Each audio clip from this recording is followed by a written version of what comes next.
What is up, y'all? This is Wil, and this is the Restaurant Owners Uncorked podcast, brought to you by us here at Schedulefly. Schedulefly is a super simple restaurant employee scheduling software backed by legendary customer service, and we are at a low price point. We have not raised our prices since 2007.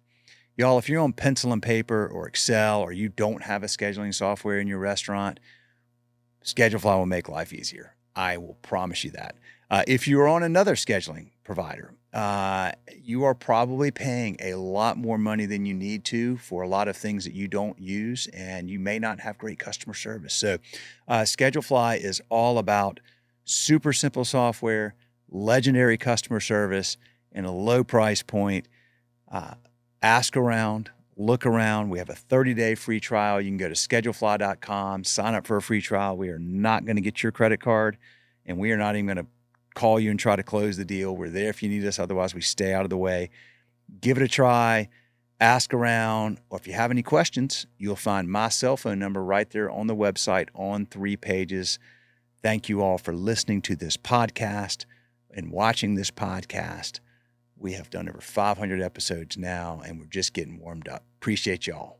Please give us a rating or a ranking or a thumbs up or a comment or something. Love you. See ya. Today's episode is brought to you by Restaurant Store, the ultimate destination for restaurant pros. Whether you're launching a new cafe or prepping for the holiday rush, we've got you covered with top-notch equipment and everyday essentials, all at unbeatable prices. And right now, you can score $50 off your order of $250 or more when you use this code, WebSave50. All together, all one word, all caps, WebSave50 at checkout. Again, that's WebSave50, WEBSAVE50. But act fast, because this deal ends December 31st.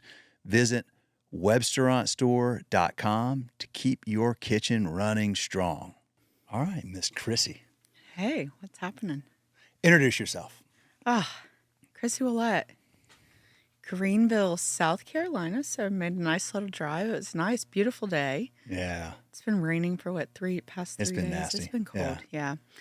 So Chrissy Ouellette, VP of Business Development and Enterprise Sales at Touchpoint Restaurant Solutions.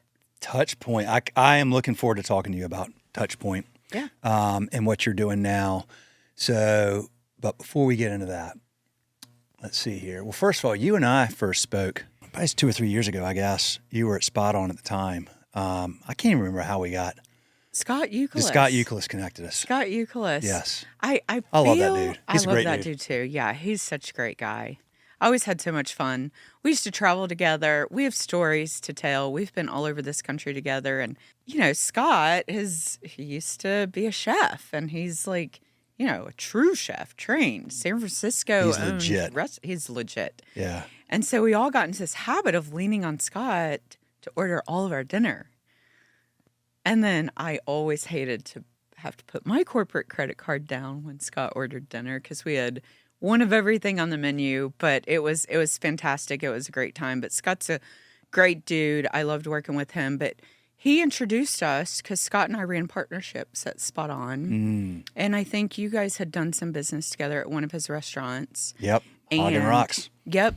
And I remember him saying, you got to listen to this guy's podcast. Chrissy, Will's in Charlotte. He's really close to you guys. You guys need to connect. And then I think eventually we ended up connecting and had coffee together one morning a few years back, and I think we've been kind of fast friends since then. Yeah, I mean, so Scott, he's been on this podcast. Yep. He owned Hagen Rocks in San Francisco, and we've done 2 books called Restaurant Owners Uncorked, and the second one, it's been a while. I think that was in 2017, but he was featured in that book. Yep. Because I would just get the best stories over the course of a few years and be like, okay, that guy, that lady, this, and like they're the stories that stood out. We'll put them in the book or whatever. Yep. But and then I remember him calling me and saying, I'm closing up shop, and I know. getting out of Sad. the restaurant business, and it was like 3 or 4 years, and I had not even heard his name, and Yeah. then somehow we got reconnected. But He worked at a couple of different like software companies before he came to Spot On.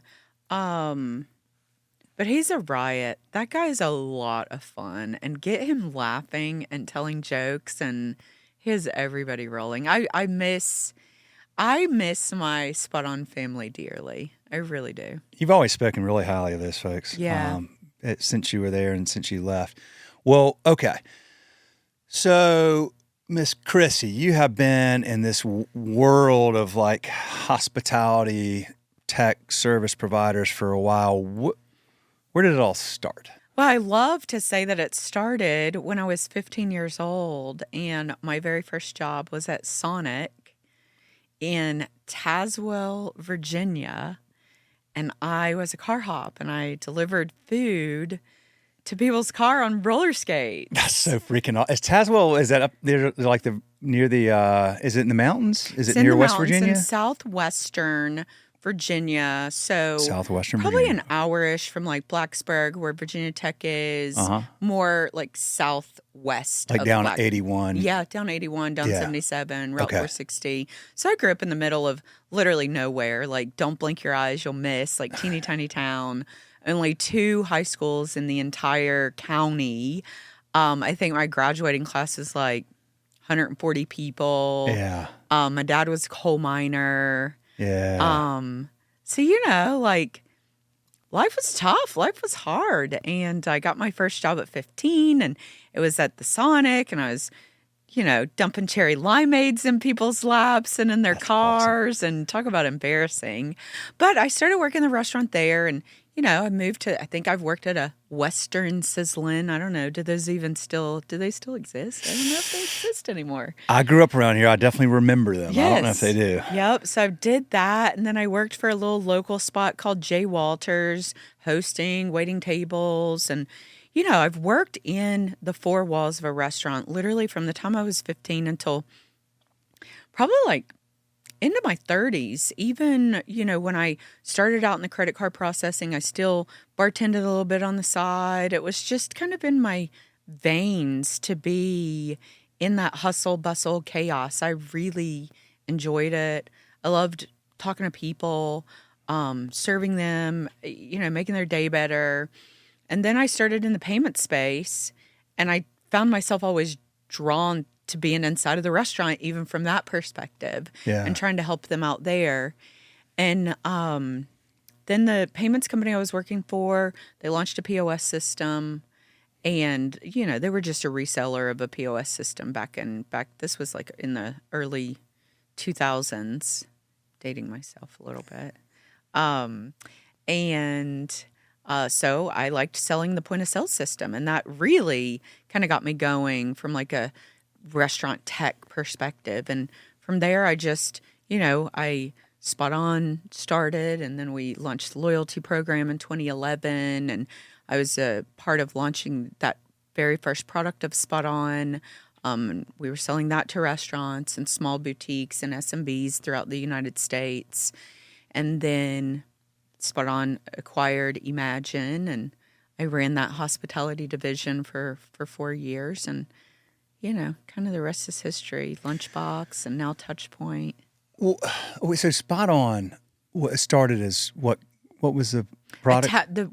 Spot On was one of the very first tablet-based loyalty companies in the country. So I don't know if you recall, like Belly Card, Level Up, 5 Star, and Spot On. We all kind of launched around the same exact time, and it was, it took paper punch cards and turned it digital, where now you got a QR code and you scan it on a tablet and you get your points and you redeem your points, and so we did that for. We did that for about 2 years, but that product had a very short shelf life because then people wanted that integrated into the point of sale or integrated into the payment device and so on and so forth. So, that took a little bit of a backseat until they could figure out, what do we do next? Yeah. And so then they built some more technology and acquired Imagine and launched Spot On Restaurant. And I spent, 4.5 years there. It was a lot of fun. I had probably the best time of my life working there. Good time there. It was a good time. First of all, I have to say this. So one of my favorite all-time songs is Coal Miner's Daughter. Yeah. So you're literally a coal miner's daughter. Literally, like generations. My dad even drove a coal truck hauling coal from the mine to, wherever they were delivering it. And my uncles all worked in the coal mines. My grandparents worked in the coal mines. And, the coal mines was a really, really big deal in southwestern Virginia when I was growing up. And a lot of the mines have mined out and, all the things that have kind of happened to the coal industry over the last 30 years or whatnot. But yeah, grew up in the coal mining. It wasn't a big deal to see my dad come home covered in coal dust with his miner's hat on, and all you could see is the circles of his eyes from his goggles from wearing them in the coal mines. Yeah. There's another song called "The Mountain" by Steve Earle, which is about coal miners. I have a very fond affection for people that have been in that profession. I think there's some of the most decent, honest, hardworking, amazing people that we have. There's some really great documentaries on Netflix and on YouTube in regards to the Appalachian coal miners. Yeah. And if you haven't watched any of them, I would encourage you to watch them. I spent a couple of months ago, I spent an entire day just literally going down memory lane because a lot of those places are like my old stomping grounds. Well, I was going to ask, is your family still there? Do you still go back home? Yeah, a lot of my family is still there. My mom is still there in Richlands. My aunts, my uncles, some of my cousins and myself. My sister lives down in Greenville where I live. Some of us have kind of moved out. I have a cousin that lives here at Lake Norman up in Charlotte, up past Charlotte. But yeah, most of my family is still there. Yeah. Yeah. It's beautiful country, it's great people. Did you hear about what happened? Because this is not far from you. After Helene, up there in Chimney Rock, those miners came down from West Virginia. Did you hear about that? Yeah. And, cleared out that area to build a road over to Bat Cave, absolutely. And just got their equipment. Yeah. Didn't ask permission. Didn't. Just went down and did it. I love that. Me too. That's a great story. So much. Sometimes, you know what? To get things done, it's better to ask for forgiveness than permission. Well, okay. So here we go. So that I know that about you. And that's, you know what? I admire that about you. It's hard to, you've worked in some big organizations where there's going to be, just because of the size of a company, there's red tape, there's bureaucracy, there's lots of people that have to get on board, things move slow. And I'm going to guess, from what I've come to learn about you, that you're probably not somebody who wants to just sit and wait for stuff to get done. It's funny. You start out in your career and obviously you never know what direction it's going to take you. And if I go back to my coal mining days, I guess I could say, I never would have ever thought that I would be, where I am today, right? You never have a clue as to where you're going to wind up or what industry you're going to land in and what profession, how it's all going to play out or whatnot. And then you learn a lot about yourself along the way. Uh-huh. And with every company I've worked for, with every team I've worked with, I have learned so much about me and really what makes me tick. And one of the things that I learned, at Spot On in the early days, we were small. I was one of the first, one or two true employees when we launched Spot On the first time. And it was great. Right? There's a few of us. We were making decisions so fast. We were growing. We were running by the seat of our pants, 100 miles an hour. And then Spot On grew. And then we launched Spot On Restaurant. And I think when we launched Spot On Restaurant, we may have had 250, 300 employees. And then when I left in March of 2022, there's 2,500 employees there. Yeah. That's a lot of people. It is a lot of people. And that's a lot of red tape. Yep. That's a lot of decision makers. Yeah. And that's a lot of meetings to make a decision. Yeah. And one of the things that I learned in that venture is that I don't really do well in big companies. Yeah. I like to move quickly. I like to make decisions, good decisions, right? And I think the beauty of working in smaller startups is it's okay to make decisions and fail, right? Yeah. But you have to be able to fail quickly and pivot quickly. And we did that really, really, really, really well at Spot On in the early days. Yeah. And that was a lot of fun. And one of the things that I, have always commended Zach and Matt, who are the founders of Spot On, and those guys they hold a super special place in my heart. Like, I really wouldn't be where I am today if they didn't give me the opportunities that they gave me. Yeah. And they know that I feel that way, and I stay in touch with them. And RJ Horsley, who is the president and COO when I came to work, when we launched Spot On Restaurant, like, they're just good human beings. Mm-hmm. And I owe a lot to them. And I always make sure to try to give them a big shout out anytime I get an opportunity to because they've always been very good to me. But that was one of the things that I loved working. Like, they didn't care if you made a mistake, right? Yeah. They wanted you to own it. If you made the mistake, you had to own it. Yep. But like, how are we going to fix it? And let's move quickly to fix it. Yep. And I think that when you work in that sort of environment, it really gives you the opportunity to grow as a person, grow as a leader. And the mentorship that comes from that is invaluable. So along my journey, I've learned that I don't love working for gigantic companies. Mm-hmm. I really am a builder. I like to get in at the ground level, and I like to put processes in place, and I like to see, the little seed like grow into a seedling and then grow into a plant. And then next thing you know, it's like a tree. And that to me is really, really fulfilling. And I also learned about me is like, I'm not one of those people that really does well, like, okay, here's your little box. Here's your duties. And this is what you are supposed to do. And don't color outside these lines. Yeah. Oh, yeah, I don't do well with that at all. Which comes in a lot of times in bigger companies, although maybe that sometimes comes with smaller ones. I haven't found it with smaller companies, definitely with much larger companies. Yeah. I've really, with the smaller companies, have had a lot of autonomy to be very creative and try a lot of different things to see if they'll work.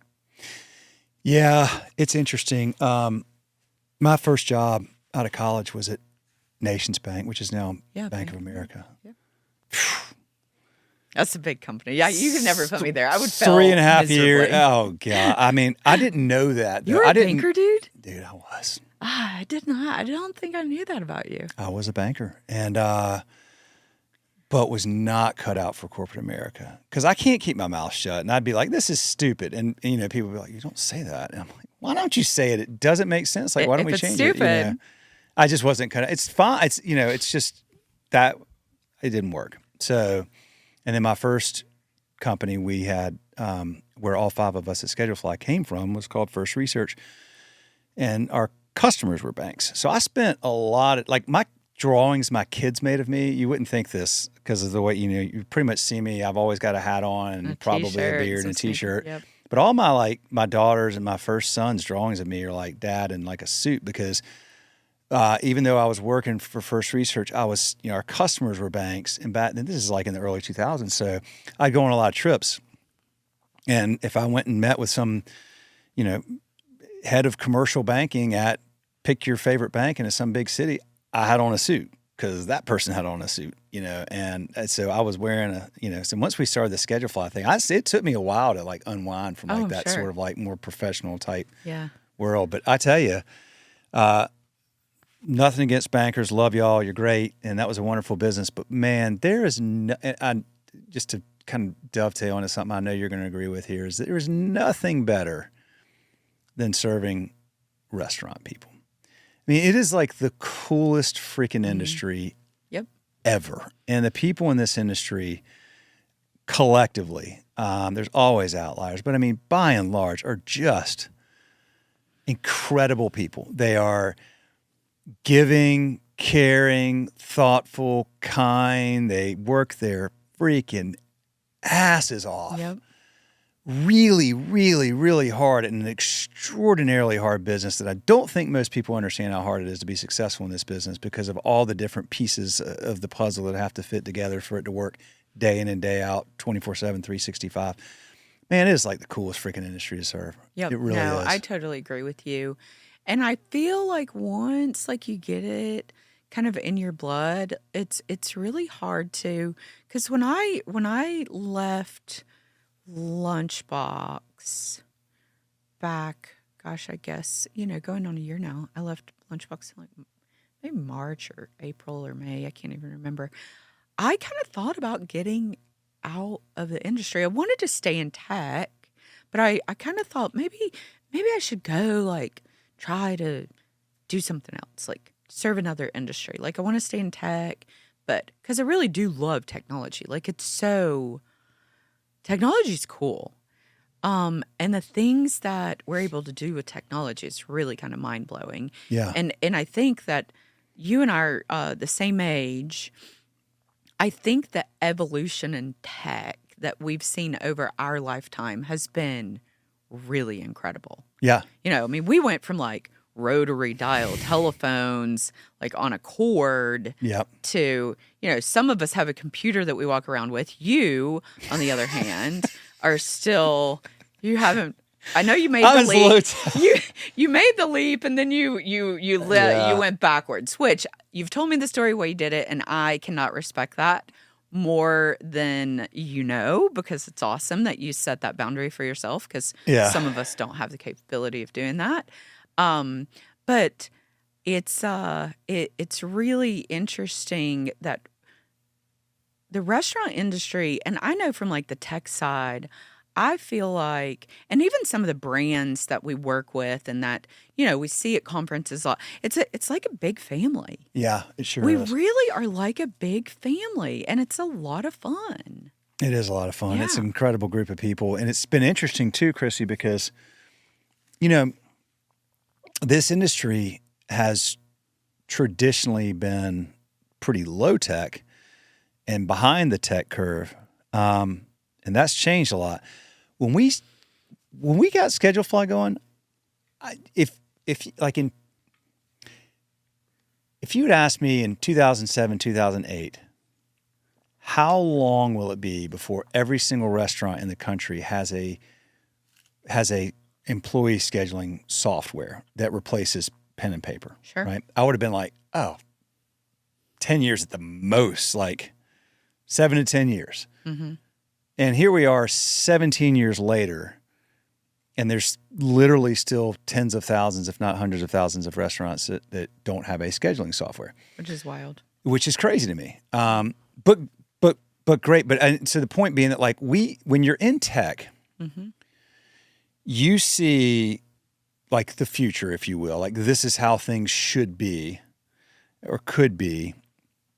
It's very easy to project that forward as if that's going to just happen. Sure. And the reality is it's the adoption curve is typically pretty long, but there eventually is an inflection point. Like most restaurants are, you used to have cash registers and whatever, and people were just kind of going to point of sales, or then they had these legacy point of sales, and then everything started moving to the cloud, and now most of it is, and that shift has kind of happened. But it was an industry that was notoriously pretty low tech, slow to adopt tech, but there has been, over the last 10 years, billions, and I mean billions, like lots of billions of dollars invested into restaurant tech. Sure. It's everywhere now. Yep. And a large part of that was because the money was free. For 10 years. And the pandemic played a huge role. Free money, pandemic forced people to change. Yep. And so now it's interesting to see where all this kind of is going to shake out. Because I think there's way too much tech. And Couldn't agree more. I can't imagine being an operator and I feel like you would just be constantly like just trying to hold off somebody trying to sell you some tech. Yeah. It's interesting. I was introduced to someone at a brand that makes tech decisions a couple of weeks ago from a good friend, kind of referral partner of mine and Touchpoints. And when I reached out to the person that I was introed to at the brand, they responded to me and they said, we evaluate tech partners twice a year, in May and in October, because we get hundreds of emails on a weekly basis with somebody trying to sell us their best-in-class solution. And you know what? Good for them. Good for them for setting boundaries. Good for them for not allowing everybody and their brother to disrupt them on a regular basis, and set those boundaries. But also, thank you, brand. Thank you, person who answered and was transparent. Yeah, exactly. Right? Like, for transparency is so important. Like, I'm in sales. I would 1,000 times rather hear, we don't have the budget for you. We don't like your product. We like what we got. Whatever I don't like the color of your hair. I don't care what it is. But don't ghost. Like, that's rude. Yeah. And the interesting thing is, so many times throughout my career, I'm about to get on the soapbox. Let's do it. I don't know where this went. I don't know how this happened. But so many times in my career, I've always been on the sales side or the BD side or whatever. And I love it. I love it. I love the adrenaline pump of working a deal. I love everything about it. But so many times I have had situations where I've been ghosted, and people have been less than professional. And then all of a sudden, those people need something. And they need something from me. And guess what? They come around forgetting that they ghosted me. Yeah. Or forgetting that they were unprofessional to me. Or forgetting that they stood me up for a meeting or whatnot. And so I think my point here is that we're all in this together. Brands have a brand to run, and we get that. A lot of us just want to help you. And if our solution is not the right solution for your brand, I'm going to say it. Have the balls to say that. Yeah. And be transparent. Yeah. It's super simple, right? And then we'll all get along a little bit better, because you never know when that's karma. And I'm a firm believer in what you put out is what you get back. Yeah. And that's always going to come back to you. So, let's all be respectful of each other in this industry. But talking about too much tech, yes, there's too much tech. 25, 30 different tech vendors to run a restaurant. And you wonder why your profits are 7%, 8%, 10%. Yeah. See, that's the thing it's like, Yeeks. It's already such a tight, thin margin business. I understand the appeal and the pitch. Sure. But there's a lot. I had a restaurant owner say something to me recently. I mean, he just nailed it, I think. He said, Wil, he said, look, there is an incredible amount of tech out there right now for restaurants that was designed by somebody who never worked in a restaurant, that sounded cool to some venture capital group that has never worked in a restaurant. Sure. And all of them agreed that if restaurants would just use this, the restaurant would be successful. Yep. And he goes, it's amazing how much tech gets pushed on us that just doesn't garbage. Do what we need it to do at a whether they think it should or not. Yeah. But the gap and the disparity is really wide. And I think that people are starting to see that. And I'm glad to know that there's companies that are only looking at tech, a certain times a year. I've got to imagine. Well, I know this is in case with employee scheduling, but I think that there's a lot of restaurant groups, franchises, whatever, chains that are going, particularly the mom and pops and the smaller groups and stuff that are looking at like, wait a minute, I'm sorry, how many tech tools do we have right now? And how much are we paying every month for all that? And every piece of those was supposedly going to bring in more revenue or save us cost or whatever. But like you add up and go, wait a minute, how could this possibly make sense? Yeah. It's funny. I was at an event, a conference back in the fall, and I was sitting in on this panel. I was listening, and the panel was about tech stacks. And so when the panel started, the moderator said, "Panel, please introduce yourself, your brand, give us your tech stack list." And so this gentleman introduced himself and the name of his brand, which is a older brand that's been around for a lot of years. And he starts rattling off this enormous list of tech providers. Then he gets down to the last one, and the last one was this. I really chuckled at this. He gets down to the last one, and the last one was his point of sale system, and it was a fairly old legacy system. And I laughed because I'm like, okay, so you're using all these fancy AI tools and, all of these fancy things, and then you're still running your restaurant on like a legacy point of sale system. But my point is this. I would love for every brand to do an audit of all of their tech vendors and the cost, of what they're paying on a monthly basis or per usage basis, however they're being billed for those. And then I would also like them to audit their team's time and how much time they spend working with those products, on customer support calls, on technical support calls, working out the kinks of those products and the integrations and all of those things. And then I would like them to figure out what is the ROI, whether that be time saved, labor cost,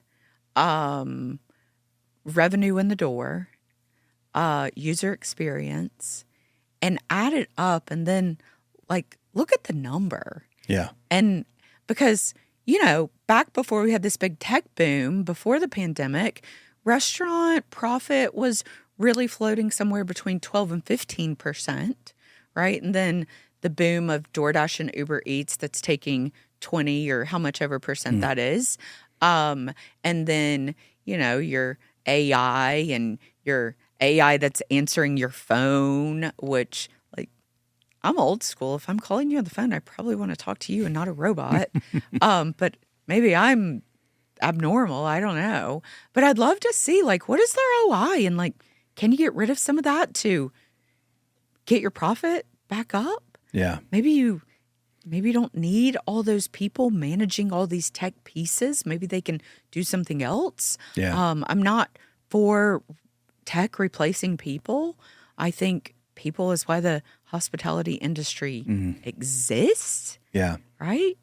Like when I go out to dinner, I want to talk to a human. Yeah. I don't want to input my own order in a device. Like I'm going to be taken care of and, served and have a conversation with somebody. So I would love for brands to do that because I think that we are entering an era where tech fatigue is real. Mm-hmm. I think vendor fatigue is real. Mm-hmm. And I think that there has to start being some consolidation.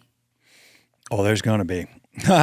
There's going to be consolidation because that free money comes with a time frame. And so all that money that came in, in the last 5 to 10 years is the VC money. It's ready for a return. Yeah.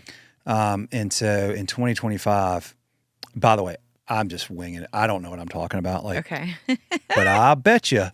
Well, you were a banker. Mark my words right now. We're like timestamp this. You're going to see a lot of M&A activity in 2025 with tech. There's firms. I mean, I know one of our competitors just laid off 40 people. They laid off 80 people earlier in the year. Wow. Why is that? Well, how do we determine a valuation for a tech company? Well, it's either going to be top line revenue or Burn. EBITDA or some combination. If revenue's, they want the rule of 40, right? If your growth rate and your EBITDA is 40% somehow or another, one way, they add up to 40% or more, then you're in good shape. Right. Well, if revenue is not growing enough, well, okay, let's just cut these people and get up our EBITDA. And that's going to happen. There's no doubt that's going to happen. And it should, because there's just so much. The flip side of that is it sucks because like people are losing their jobs. Yeah. And but there will be VCs want their money. You got private equity that entered, in the last 3 to 5 years. Some of these big companies they're looking to, do something with them. So I'm thankful that we're not in that space. And you are a bootstrapped. Yep. Bootstrap, self-funded. Tell me the story. You've told me a little bit before, but tell me this. How did this all come together? Because I think Sure. I had forgotten that y'all were bootstrapped, and I think you posted something about it on LinkedIn recently. I did. I was like, I love to tell. If I believe in something, I love to kind of share it with the industry and the folks that tune into my LinkedIn. I think most people know I'm pretty active on there because I have a lot to say, and I want to share it. I mean, you do. I do. I have a lot to say. I can be quite long-winded. But so Touchpoint, Restaurant Solutions. Actually, the product itself, I don't want to say the product's finished because I don't think any tech product is ever finished. But with that being said, the product has been in build for about 7.5 years. And which is really kind of crazy to think about, right? Because most tech companies, they spin up a product and they take it to market and they push it out there. And in my opinion, a lot of products that are on the market today that are being pushed, they're MVP. Mm-hmm. And they're building and flying at the same time. And if that works for you and if that works for your clients, that's fantastic.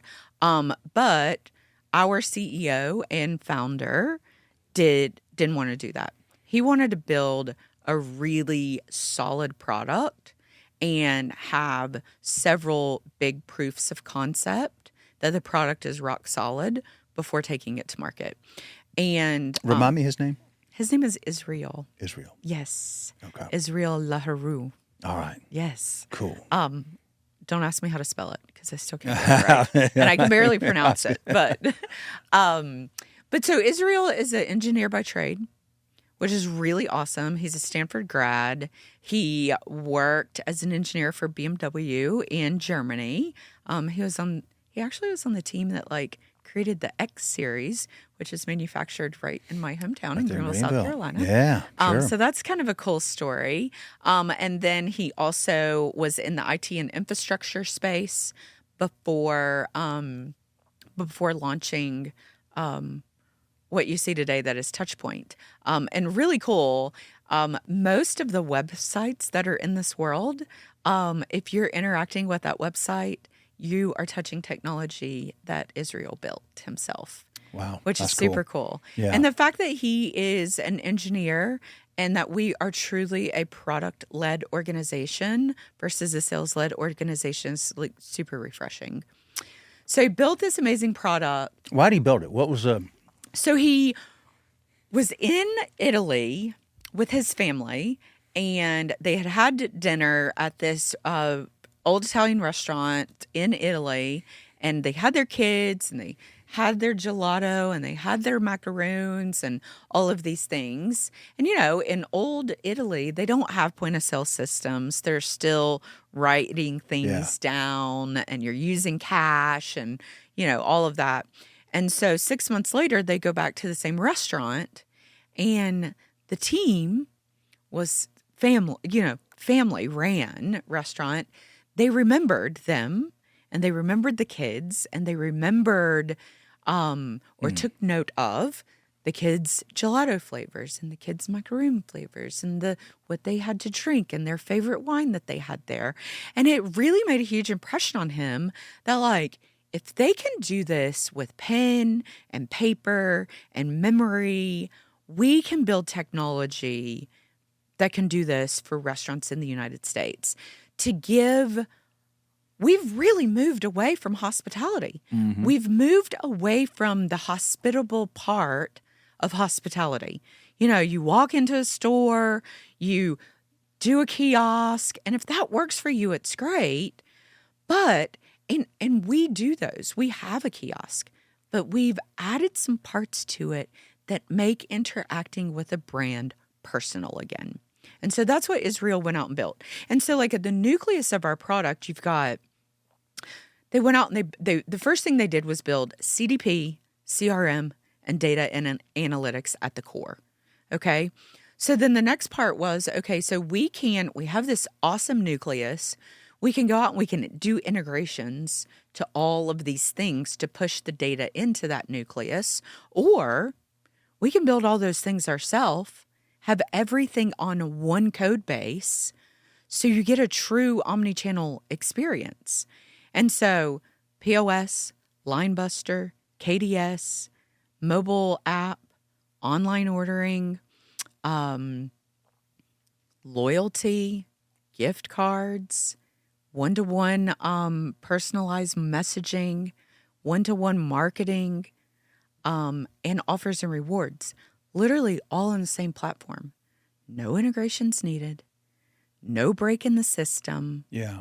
Nothing to keep up with from, you know, if POS system updates their API, now the loyalty company has to, you know, update the integration, and then it doesn't work properly, whatever. And so the beauty of it is if I'm a loyal member to a Touchpoint brand, when I place an order on my app and then I go in the store and I put my telephone number in because that's a unique identifier, the person taking my order can see all of the orders that I placed before. And if I've labeled one of those as my favorite, they can say, hey, Chrissy, do you want your favorite iced caramel macchiato today? Yes.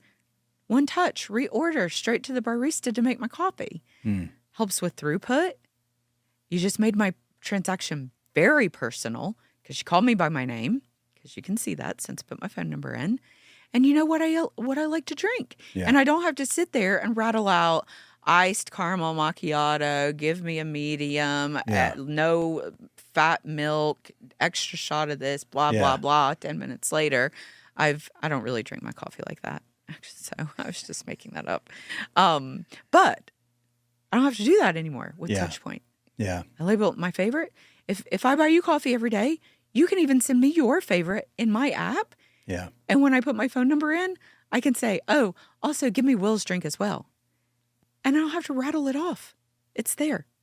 POS, kiosk, mobile app, online ordering, all the same thing. And then the other piece of that is because we have our CDP and our CRM, we have some machine learning built into it that learns all of the customers, right? It learns my transactional behavior.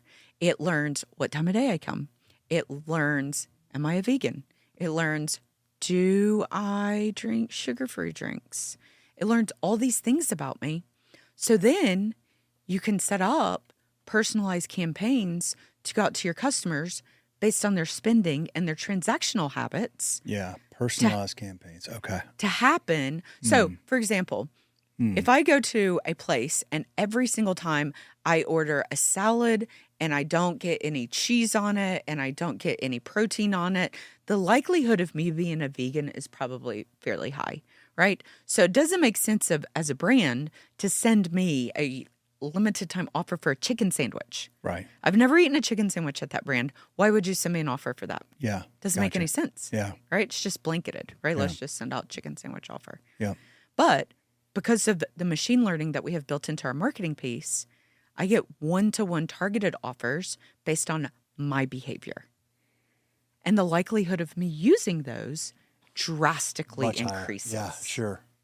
To drive revenue. So because the machine is doing all the work for marketing to market to those loyal customers and those repeat offenders, now the marketing team can take the dollars that they would generally spend on loyal customers, and they can spend that money on going after new customers to increase revenue and then to increase the AUV for each location.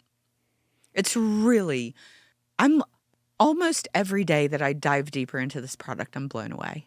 I'm blown away at the things that they thought about.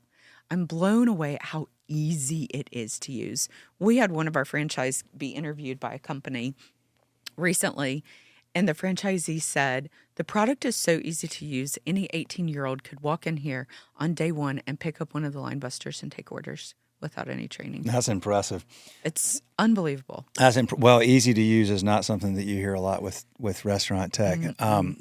So I love the origin story. Yeah.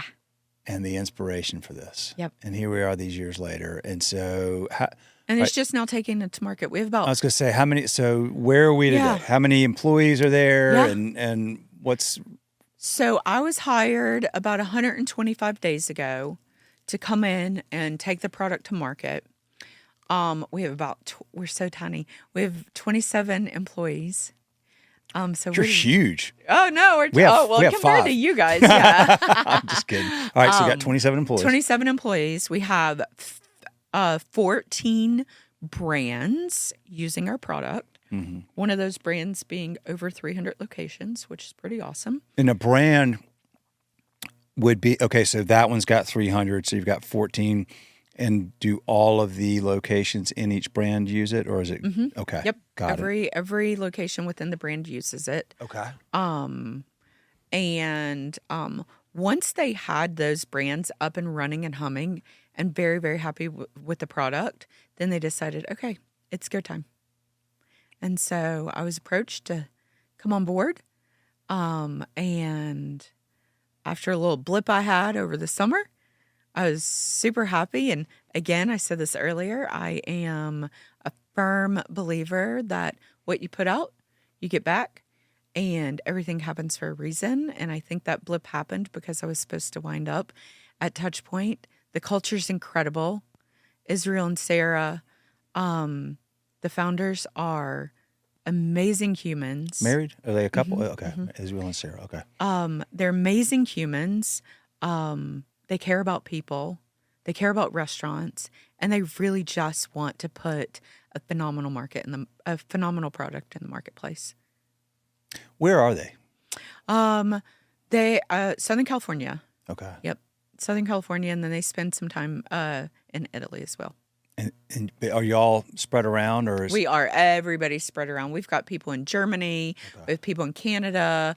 We have people up in the Midwest, California. I'm here in South Carolina. So yeah, we're all spread around. What's the ideal customer type?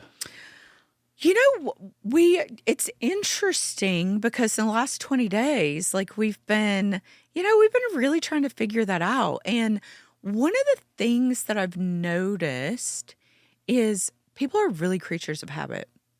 And a lot of people think, all right, our tech is broken, so we need to replace our POS system. And so they go out and they start vetting all these point of sale systems, and they decide that they're going to replace their point of sale system, but then they want to connect all of the things that they had connected to the old point of sale system and think that they are solving for all their problems. Sadly, it's not always the point of sale system that's creating all of the issues. It's the point of sale system plus the integration to loyalty, or it's the point of sale system plus the integration to scheduling and time management, right? Like there's a lot of things that you got to look at. It's kind of like buying a new car with like flat tires and messed up brakes. Yeah, right. Right? So you got to look at that as a kind of a holistic approach. And so what we're learning is that the older brands that have been around for a longer time have a difficult time really wrapping their arms around how different Touchpoint is, right? Because they have habits that they have to change. Instead of having 10 vendors to do the things that Touchpoint does, you can have one. Yeah. One vendor to deal with that can do all of those things that I mentioned earlier, which is kind of incredible. And a lot of people are just going, well, I don't want to have everything on one platform. Well, why? Because you've always been told that you need all these different vendors? Yeah. You don't. Yeah. If it works, it works. You don't really need to piecemeal all this stuff together. So what I'm learning in this process, and again, I talked about this earlier, Laura, you learn, right? Every job you learn. Emerging brands that have a very aggressive growth strategy is a great fit for us. QSR, fast casual, is really where we're focusing. We will be launching a table service, full service piece to our platform, probably like end of Q1. I've already seen it. I've already played with it. I have a demo. It's really kind of sexy already, but they just want to make it better before we take it to market. So that's kind of fun to think about because I love the full service space. But so fast casual QSR is where we're focused today. And really the 20 location and growing up to, we're not going to turn anybody away, but like we don't have to do business with everybody. We're not going to be your cheapest. Yeah. We're not going to make a bunch of promises that we're going to develop a bunch of tech for you. We have zero tech debt today. And that's really, really fun to say and takes a lot of weight off my shoulders because tech debt is no fun. But we're not going to make a bunch of promises to tech debt. Yeah. What does that mean? That means in order to get your business, I need to build this feature and I need to do this integration and I need to do this and do this. And now I've just loaded up all my engineers with like a bunch of tasks that they need to do in order to make this client happy. Look, there's no perfect point of sale system out there. Yeah. POS systems are built for the masses. And unfortunately, brands sometimes have to change the way they do business in order for a product to work well for them. You're changing what you're coming from because it's not working. And then brands want your product to behave in the same manner that they're coming from. And it just doesn't make any sense. So we have an amazing product today. We're not going to get ourselves into a tech debt issue. We're not for everybody. And that's okay. We're totally fine with that because we will be for a lot of people. Yeah. And I'm really excited to find those people that we're a good fit for. So when you get into full service, then, let me take a step back. As you are now, who are your main competitors? Who do you see in the places that it's really interesting because if you look at Touchpoint from like our full ecosystem, we don't necessarily have a competitor that is doing everything that we're doing today from a native perspective. Okay. Now, can they do the things that we're doing with some integrations to third parties? Yes, but that's not a native and it doesn't give you that full omni-channel experience. So I'm going to go out and I'm going to say, we do not have a direct competitor that can do all the things that we can do today natively. Gotcha. Now, taking a step back from that, I would say that Q would be a competitor of ours. I would say that Rebel is a competitor, but they have their own issues going on right now with their acquisition. I would say, I would kind of say Toast, I guess. That's not really their focus. Toast is interesting. I feel like they're always kind of moving and shaking a little bit, and it's hard to really figure out like what are they focusing on today. Yeah. But we do. Look, Toast has done an amazing job. Like they've crushed the market. You and I were just talking about this at lunch. Like if you're in a big city, any restaurant you go into has Toast. They've done a great job. They've done a great job marketing their product. And for the most part, I think most of our clients are pretty happy. So kudos to the Toast team. I'm friends with a lot of those guys over there. So kudos to them. They've done a great job.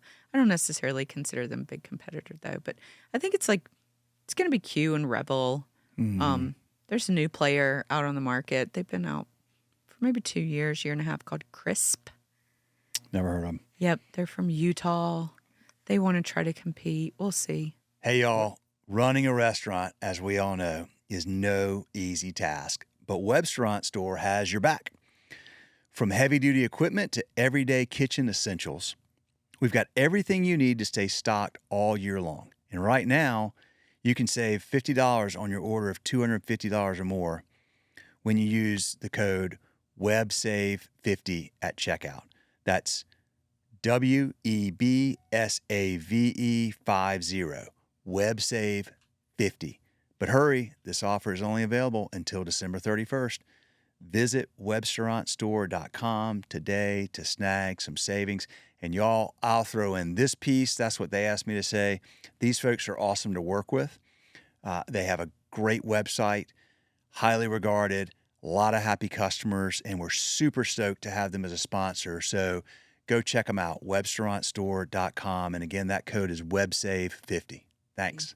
What about, but when you get into full service, that's a whole different ballgame. Why do that, though? I mean, why not just lock in and just crush it with one segment versus now you're going to, I mean, that's. I think, honestly, Israel and our engineering team love to build tech. Yeah. They just love it. All right. It's like hobby. Yeah. They just love to build cool stuff. And they built this table service and what I've seen so far. And again, we're not ready to sell it. We will be launching it in 2025 because I don't like to sell things that aren't ready to go, right? Gotcha. But it's got its own wait list management. It has true full course auto coursing in it. It's got all the dang bells and whistles all ready. And but they are not about pushing out incomplete products. So, but that is exciting. I love the full service space. When I was at Spot On, I worked with some of the best, fanciest full service restaurants in this country. And wow, that's a lot of fun. It's a lot of fun. It's cool. Yep. We're lucky. We serve a lot of those. Yeah, you do. You do. Because we have those places don't have, they don't need all of this. Don't let somebody clock in 3 minutes early, and they have professional servers. They're not people calling out, last minute. I don't feel good today. I'm not feeling it to come to work today. The stuff that, literally today's just not really a day for me to work. I'm not going to come in.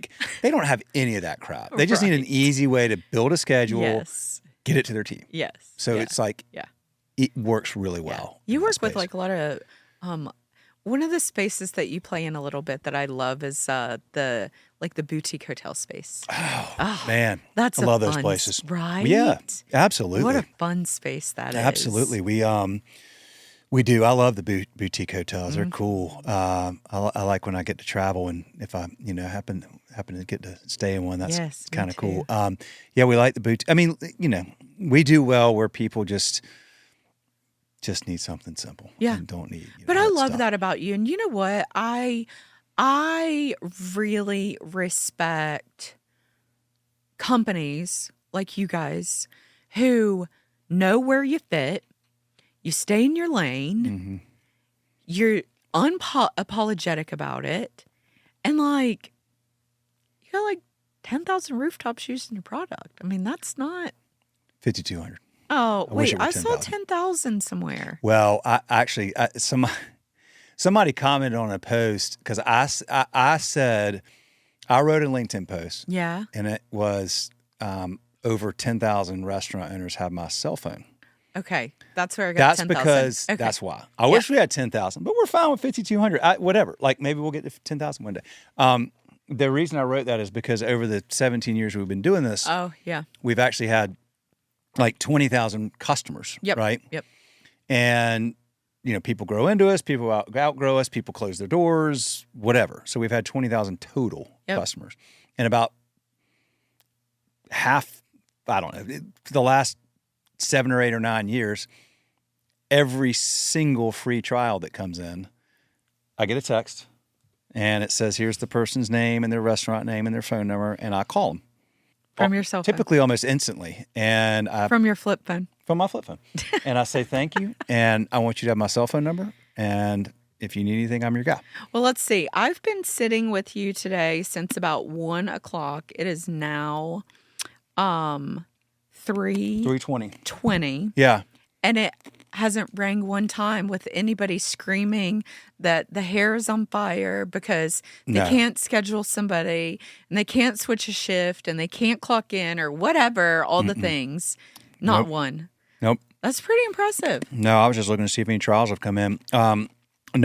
Look, my cell phone number is on the website. 3 pages of our public website. Yes. And no, it's but that goes back to we have this it's just really simple tech, right? Yeah. Like it's just does its job. Yep. We can't compete with 7 shifts and hot schedules. I mean, you could if you really wanted to. If we went and raised a bunch of money and then had a bunch of engineers and built a bunch of product, blah, blah, blah, blah, blah. But why bother? Why compete with all that when there's... Well, but here's the other thing that you have to think about. A lot of that money, and I've lived in that world a couple of times, right?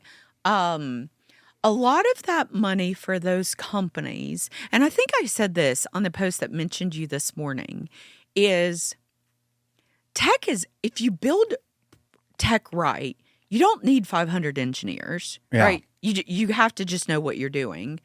But a lot of that money that these companies are raising, let's think about what they're using it for.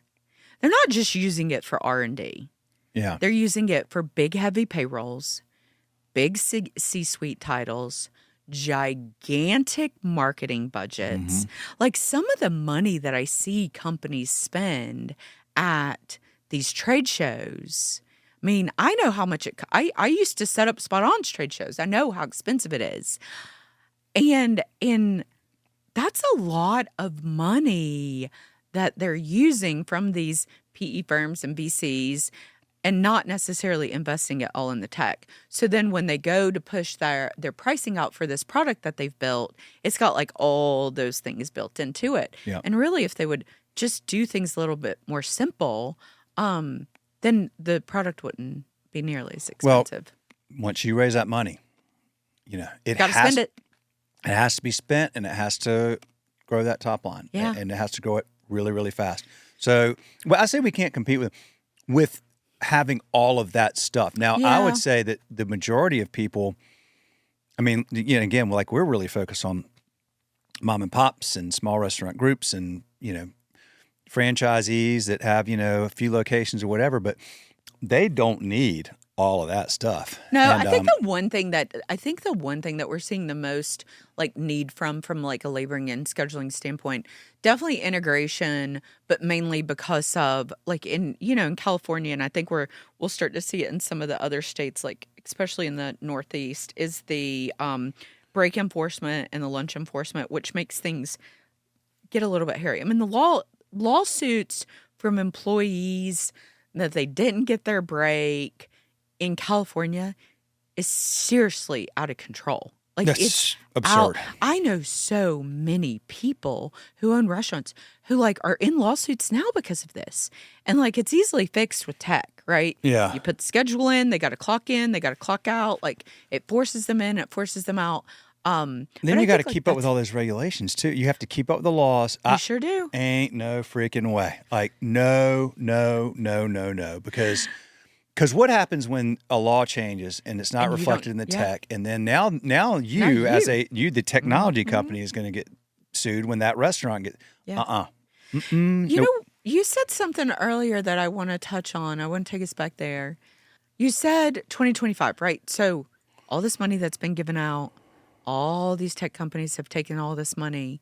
VCs want their money, PEs want their money, etc. And you said that we'll start seeing a lot of M&A. You know what I hope don't happen? I hope that when we start seeing all of this M&A and all of this consolidation from tech companies being pushed together, whatever, or even pushed out, because look, we're going to see some of that. Let's just be real. I hope that doesn't come back to the restaurant industry. And what I mean by that is I hope that prices don't increase for the tools that they're using. I hope that doesn't flow downhill to them, because going through this whole thing with the pandemic and what it did to the restaurant industry. And then inflation and how that's affected the restaurant industry. Not only from all of their goods are more expensive, but traffic is really down in the restaurant industry. It is. And they've had a really, really, really hard 4 years. Yep. It's been very, very tough. And I hate seeing some of my favorite local places close their doors just because they can't hang on anymore. And I just hope that the tech boom and then the consolidation from the tech boom and all of the money that was given out, I really, really just hope that doesn't roll downhill and affect them again, because I'm not sure how much more they can take, sadly. It's the most resilient industry that has ever existed. You're so right. And they prove that over and over and over again. It is exhausting between the housing, you got housing crisis. Yep.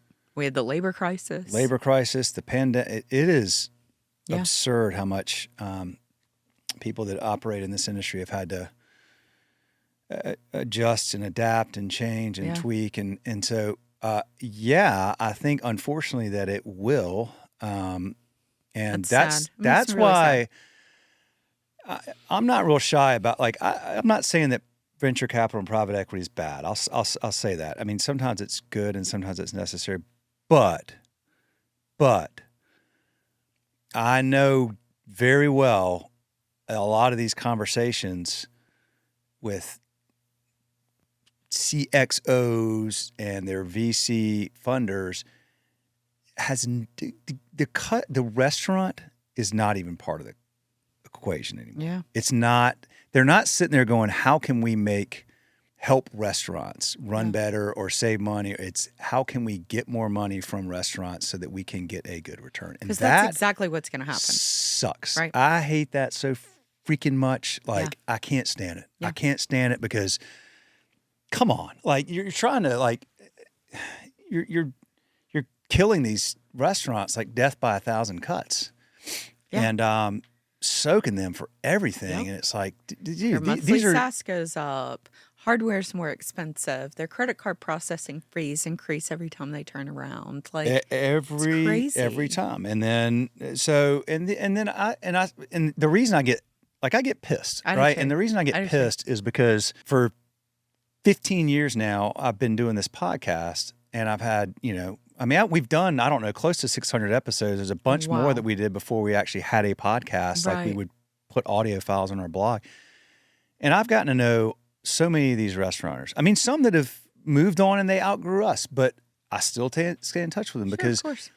They're incredible. I stay with them when I travel. I hang out with them outside of, and they're just good, hardworking people. I mean, if you're really, if you're a true restaurant owner, hospitality is in your veins. It's in your DNA, which means that you're always thinking about others. You're thinking about your employees. You're thinking about your customers. You're thinking, you're giving everything you have to something that's bigger than yourself that you care a lot about.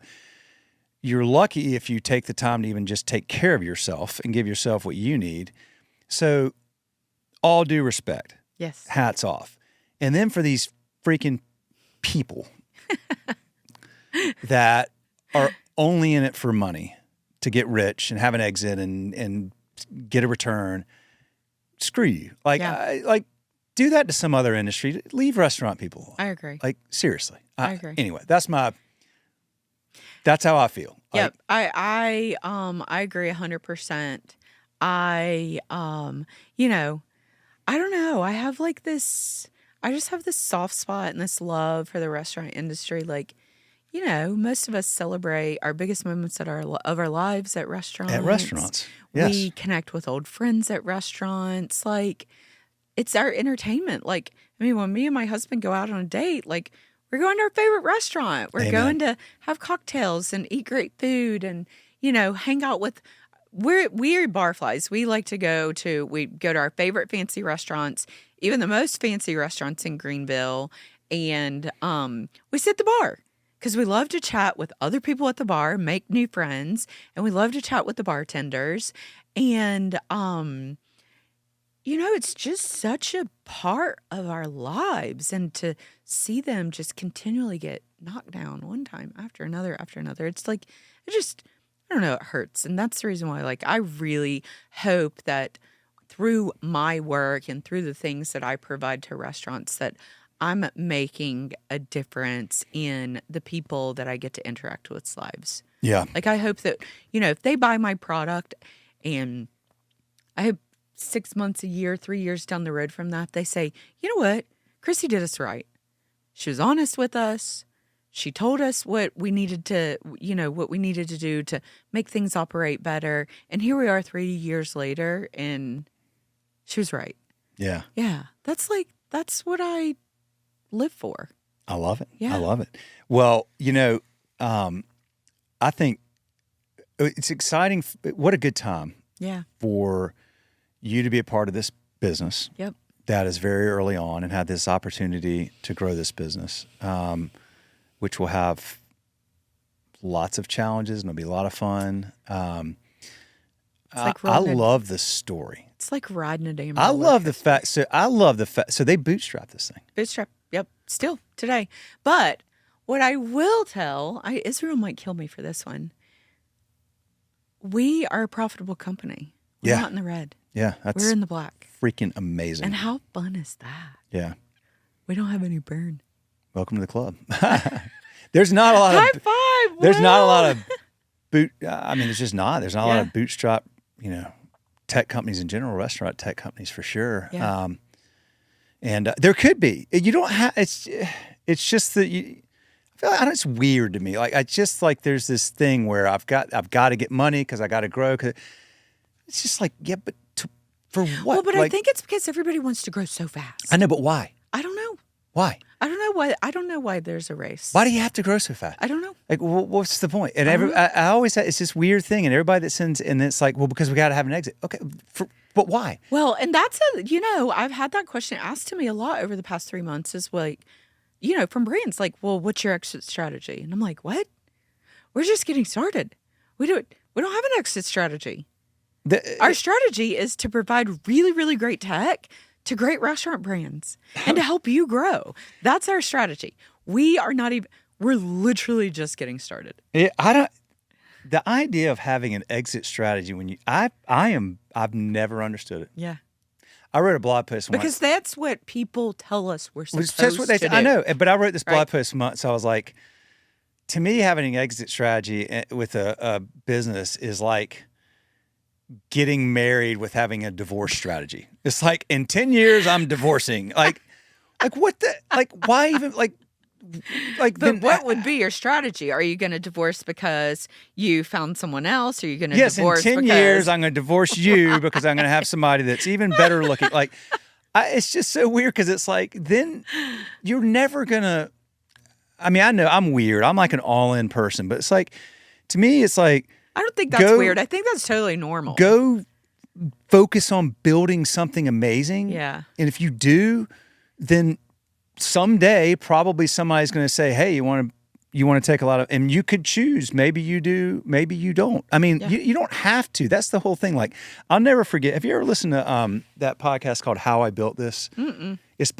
by Guy Raz. He's like, it's been around a long time. He's like it's like a PBS podcast or whatever, but so Guy Raz is this dude that would go around and he would interview all these people that have been really successful and that have built great companies. Right. How I Built This. Just for what it's worth, Sarah Blakely, Spanx.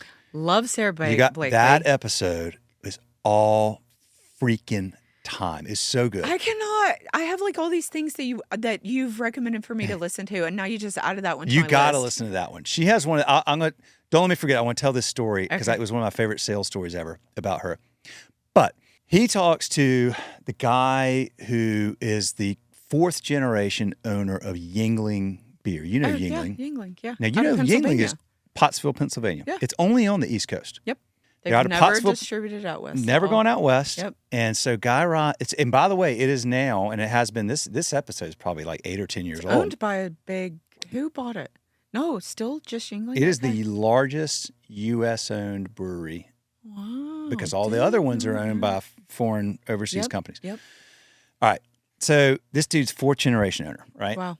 And Guy Raz is like, well, why don't you just sell? You know, you could sell this for billions of dollars. Right. And the guy's like, okay, why would I? He's like, well, you'd have billions of dollars. He's like, well, then what would I do?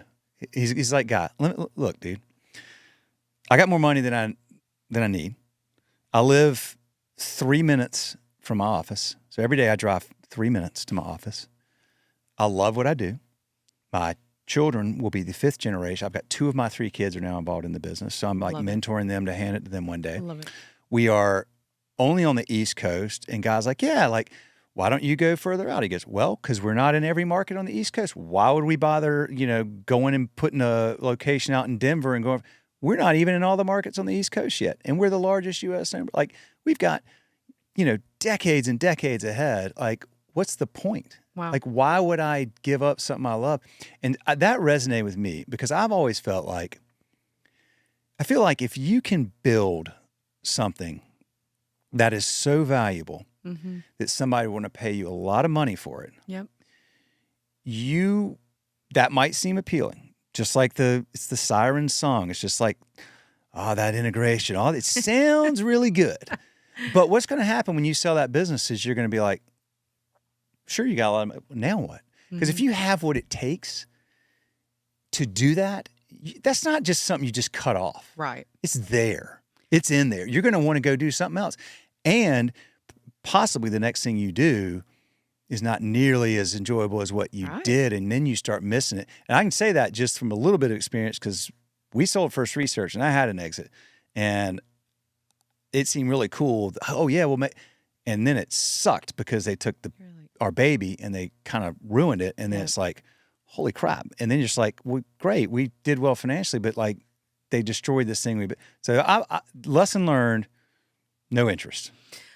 You know what else is really cool about that story is just like the family legacy. Yeah. Like that has disappeared from America. Totally disappeared. It's like totally disappeared from America. Like, and this is so on like totally different scale, but like where I live, like just outside of Greenville, like used to be a bunch of family farmlands, like a bunch of, there were the Merritts and the Tripps and the Wigingtons and whatever. And they pretty much owned all the land in like this big community that we live in down outside of Greenville. And, Greenville has grown drastically. It's like on every top list to move to, blah, blah, blah, CNN, here, there, wherever. And so then the developers come in. And then they go to these these family farms, and they offer them all this money for their property. And they sell off a little piece. And then they come back and they sell off another. And then the next thing you know, like, there's no more farms in Powdersville. Yeah. And then everybody's bitching and complaining because traffic's so bad and schools are overcrowded and this, that, and the other. And it's like these families gave up their legacy. Yeah. And it's kind of sad. It doesn't happen as much now. I will tout my cousins, and their family business that my granddad started, Brawley Seed Company. Still keeping it. Mooresville, North Carolina. He started in 1946 on the GI Bill. My uncle took it over. Now my cousins run it. 3 generations, and I actually pray that I have 3 kids. I would love for one or some or all of them to get involved in that thing one day. And this is a little garden center right outside of downtown Mooresville. And 30 years ago when Lowe's came, Lowe's is literally headquartered in Mooresville, right? Like Lowe's Home Improvement. And they've got and I remember thinking, they're done. Like they'll never, but you know what? They lean into what can Lowe's not do? Authentic, hyper-focused customer service, fun, genuine, not pretentious, helpful. They just lean into that, and they are freaking thriving because you know what? People always are attracted to that. Will they take that and grow it? Nope. But you know what? They love what they do. They're happy. They got everything they need. Life is good. You know what? There's something fulfilling about that. Hell yeah, there is. There's something really, really fulfilling about that. Absolutely. Loving what you do is so incredibly important. It's extremely important. We only got so much time. Like, wake up and hate what you do. Like, for what? I know. Like, For what? Well, so Chrissy, okay. So you've been here at Touch. So it's been less than a year. Oh, it's been like 125 days. 125 days. Okay. Yeah, Oh, okay. So All right. super short. Okay. Yeah. Now, are you what do you spend most of your time doing? And I'll preface that with when you got here. I love this. Yeah. I love it. It's classic salesperson. Like you drive up, Yep. you get out of the car, and we're walking. You're like, "Hey, I gotta jump in there and get on a call." Yeah. And you were talking to some CTO at some Yeah. brand. So, do you spend most of your days doing outbound sales? Do you all have a lot of inbound? Like, what do you spend most of your time doing? Well, so this time of year is hard, Yeah. right? Because like the restaurant industry is busy and you really just want to like leave them alone to let Yeah. them focus on all the big orders, all the Christmas parties, all the caterings, like all their gift card sales, right? Because now is when they're making that little stash that's going to carry them through Right. January, because January sucks for the restaurant industry. And so you get a lot of circle backs. Yeah. Did you see my funny post on LinkedIn with the Christmas trees? No, I didn't. What did you put? Well, it was the funniest thing ever. I posted on LinkedIn, I think like 2 or 3 days ago. I was like, okay, guys, from today until January 1st, every time you hear, let's circle back after the holidays, I want you to come to this post and put a Christmas tree emoji. That's freaking hilarious. I love it. And whoever has the most Christmas tree emojis at the end of this period, I'm going to send you a really nice gift. And it went nuts. Everybody was like messaging me and they were That's dropping awesome. emojis. I love it was so funny. And I hope that everybody keeps up with that over the next couple of weeks because it's a lot of fun. But anyways, so because this time of year, so what I've been focused on the last couple of weeks is just, you know what? My whole goal is to have people know who Touchpoint is. That's my biggest hurdle right now. We're new to the space. A lot of people are like, who are you? What do you do? What are you guys are doing? I've never heard of Touchpoint. Who's using you? All this stuff.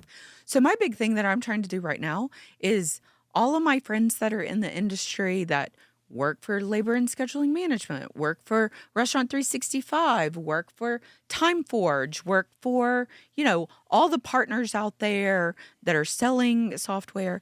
I want them to put their eyes on my product so they can see how awesome it is.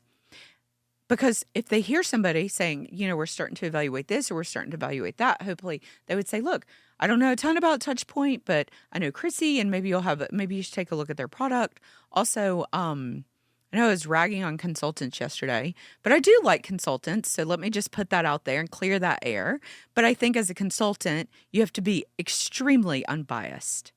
Yeah. You can't claim to be a consultant when you have a couple of companies that are patting your pocket because you're sending all your clients to them. Yeah. That is not fair ball game, and it's not fair to the restaurant that you are supposed to be servicing. Yeah. It's kind of bullcrap. So, and I will continue to ride that soapbox. Well, I agree with that. We've changes. had in the past we've had consultants call us and offer to recommend us, but they would expect a revenue share or whatever. I'm like, hey, Sure. Look, here's the thing. First of all, we don't charge enough money to do any revenue share that's going to matter to you. I give you 10 pennies. But I tend to believe that if you're making a recommendation and you tell the customer, I've got no skin in the game in this. Yep. This is a recommendation. That's going to build your trust with them and give you more credibility with them. Now, and look, so, I'm not opposed to referral relationships where you are giving a referral fee. What I am very opposed of is. But I'm talking about consultants that are I agree, supposed to be independent. Sure, consultants that are getting referral fees, because you should if somebody's pitching your product and that sort of thing. But I think as a consultant, you got to look at the company. What problem is it that they're trying to solve for? And then you have to know the products well enough that have the potential to solve that problem. And then you got to give them the best solution possible, not the solution that's padding your pocket. Right. So that's big exactly difference. Right. And, if you're a consultant and you have 5 POS vendors, great.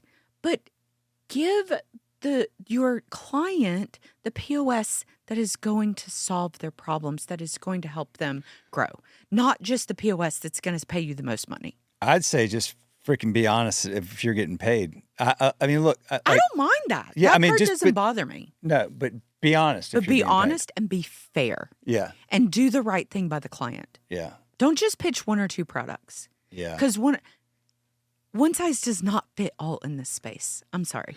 Well, it doesn't. That's the thing. Like, I tell people call and they're like, "Why are you better than so and so?" I'm like, "I don't know. Like, I don't know if we are better. Like, for your situation, we may not be. Yeah. Here's what we're good at. Like, and I if think you I want said that those earlier. things, Yep. we're awesome. I If you said need that this, earlier. this, and this, we're not going to be like. You should go try any of because there's like this bucket of all these other, in our space, like all these Sure. other competitors, and they all do a lot of stuff. Yep. And then if you need all that, like, go talk to all them. Yeah. Like, I don't even want to try to, tell you I can make you happy. Yeah. And I think you are smart too. You said like you don't have to serve. Just We're serve. not going to be a perfect fit for everybody, you and can't- that's okay. You can't I know. I mean, you had some positive things to say about Toast, and they fine. I mean, they've done a good job, but eventually, this stuff starts to come back around. You can't just go out and be all things to all people and make everybody we're happy. trying to be a lot of things to a lot of people at Touchpoint, and I used to really never like I've been like on this crazy roller coaster with that because Spot On had a pretty robust platform, and then I was like, wait a minute, does it make sense to do that? And then I had like some different thoughts about it for a little while, and then when I came to Touchpoint and I saw literally why you would put it all on one platform and the customer experience and then the restaurant operators experience and then all of the true clean data you get from it for being on all the same platform, then I was like, whoa. Yeah. Okay, now this really does make a lot of sense. Sure. Because everybody's just talking about data and we want the data and we want the data. And my favorite question to ask people, because I can get a little challenging when it comes to like the sales process. I like to challenge people, Yeah. right? Because I want to make them think. Yeah. We got to have all of our data. Okay, well, what does that mean? And then what are you going to do with it? Yeah. Nobody can ever answer that question. Yeah. They're like, well, we want to market with it. Okay, great. How? Like, you got to get a little bit more granular. Yeah. When you're asking people for things. You got to know what do you plan on doing with it? Because maybe what you're planning on doing with it, we can't give it to you in that manner. So now we're not a fit. Yeah. And you got to be able to drill down far enough into the questions and the answers to be able to truly understand. And I think that's a big thing that's missing in the sales process, right? We want to, it's big and it's beautiful and it's glossy and it's shiny, but nobody really gets down into the nitty gritty of really One what's of the out there. best lessons I ever learned about sales was ask. It was this guy taught me ask why like a 5-year-old. Why? That's so funny. Yeah, but why? Yes. Make them keep. We want the data. It's Why? my favorite question. Well, because why? It's my And then favorite eventually question. they're like, because it is. It's like a 5. Yeah, but why? And like then they get to the point where they don't really know and they can't really explain it. And you go, okay. That's right. So now let's start here. Yeah. Yeah. Why is the absolute best question Yeah. for the sales process. And you have to be able to ask why. Yeah. Because until you're able to do that, you're never going to get the right answer. Yeah. Yeah. Nope. Absolutely. Yeah. Let's talk about your new podcast. I am so excited about it. We are having so much fun. We're having so much fun. You know what's really great about it is like just being able to connect with people and talk about like life. What's your podcast called? Bite Size and Bossy. There we go. Bite, Size, and Bossy. BYTE. Bite, Sized, and Bossy. So you know what? I've thought about doing this for a long time and tossed around a couple of ideas and connected with Tammy Billings and Aaron Lebzo. Tammy is a consultant in the space, and she's primarily consulting for one company called Signal Flare.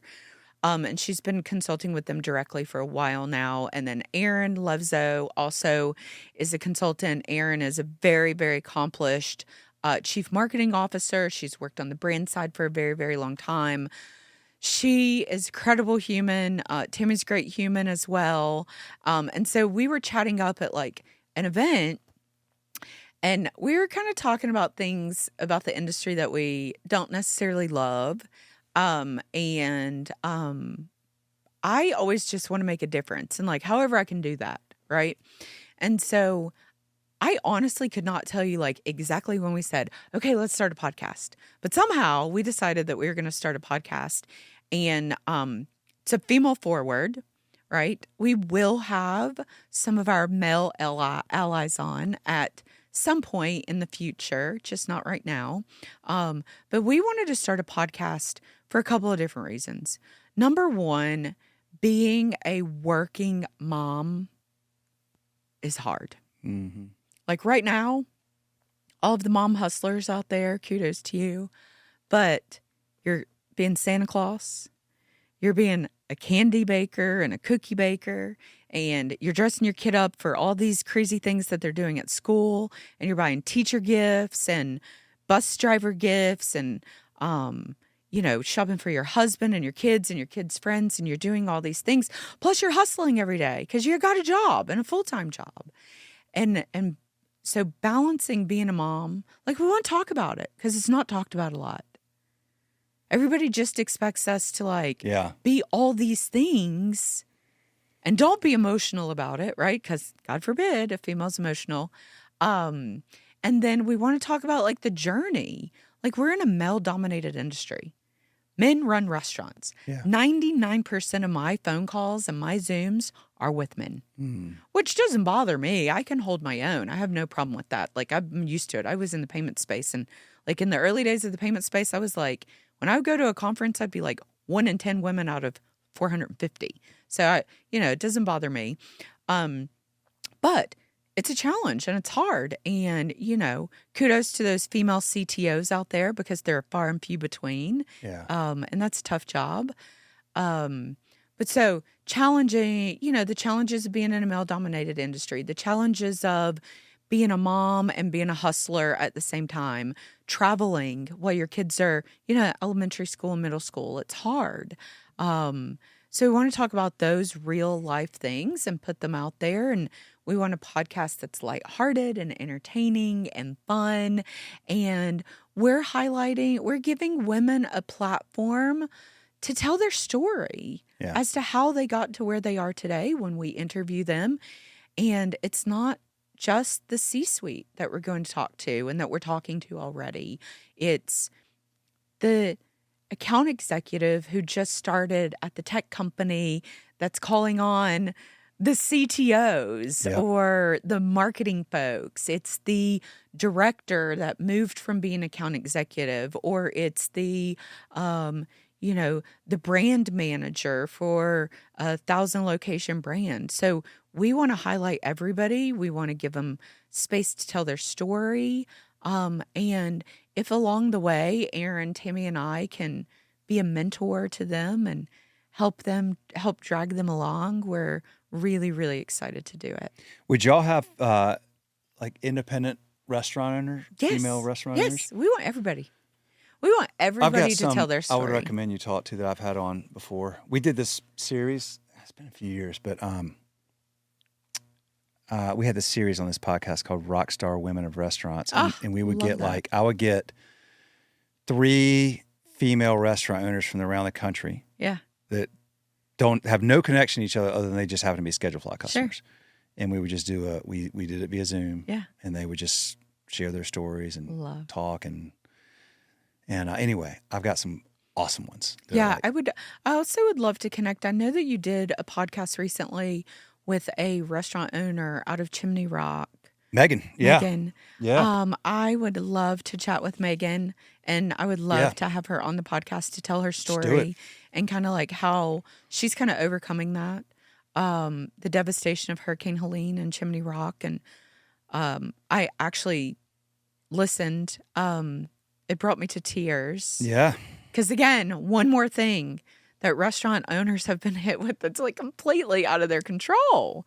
It's like wild. Hey, can you rebuild, Megan? No, I can't, Will, because the river is now where my real estate used to be. Like, yeah. It's wild. So I just texted Megan the other day. I'm We'd sure love to she'd have love her. to have.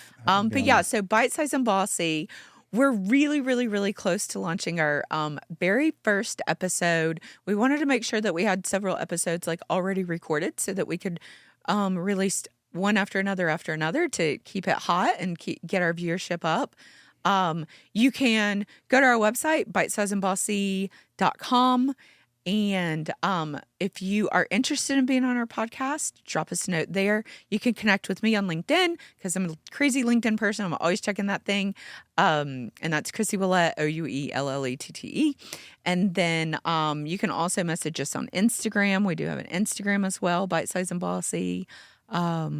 But yeah, we're really, really, really excited. We're going to we've done a couple of live recordings already, like on location at some shows. And that's one thing that we definitely want to continue to do. So we got some of those coming up in February at the Women in Restaurant Leadership Conference that we're super excited to go to. Nice. Yeah. Awesome. Yes. What else? Have we not talked about anything we should talk about? You know what? This is kind of fun. Last year at the same time, I recorded a podcast with Nabil from Lunchbox, and it was kind of like a year-end recap. And I kind of feel like that's what we've done here today is just a little bit of recap my year a little bit. It's been lots of has happened this year, and it's been a lot of fun. And you know what? I just I think it's important to say that a lot of people don't necessarily get to know me on a deeper level. I'm always moving 100 miles an hour. But I'm like so grateful. Try not to get a little emotional. I'm grateful for my opportunities that I have I've been given and I've worked hard for, and I'm grateful for like my friends in the industry because they really have become family to me, and super grateful to my family who's like supported me. My husband is like freaking rock star. He has propped me up and he has filled in my gaps, and without him I really wouldn't be nearly as what I think I'm successful today without him, because he really, really is my biggest cheerleader. So it's been a great year. It's been challenging. It has been easy, and I hope that I've worked hard to set myself up for a great 2025 and really put Touchpoint on the map. Oh, I love it. I'm so glad we got to do this. Chrissy, the coal miner's daughter who roller skated across the parking lot and got the hospitality bug, and here we are today. Oh, that's hilarious. What a cool story. I'm real glad. I've always enjoyed hanging out with you, catching up with you. I will say to Israel, and his wife's name is Sarah. Sarah, yeah. Y'all got a winner, and I can tell you that she is, I can tell how happy she is. Yeah. Genuinely, just hanging out with her, talking to her the last couple months and hanging out there eating lunch. So y'all did well. And thanks for doing this. Thanks for coming on. Thank you so much for having me. Bite Size and Bossy. Yes. Check it out. And what's Touchpoint's website? Touchpoint.io. Touchpoint.io. Check it out. Thank you all for watching. Thank you for listening. Give this podcast a rating or a thumbs up or a comment. Do the same with Bite Size and Bossy. When's the first episode coming out? Before Christmas. Before Christmas. All right, y'all. It's going to be our Christmas gift to the industry. Cool. All right. You heard it first here. All right. Thanks. That's it.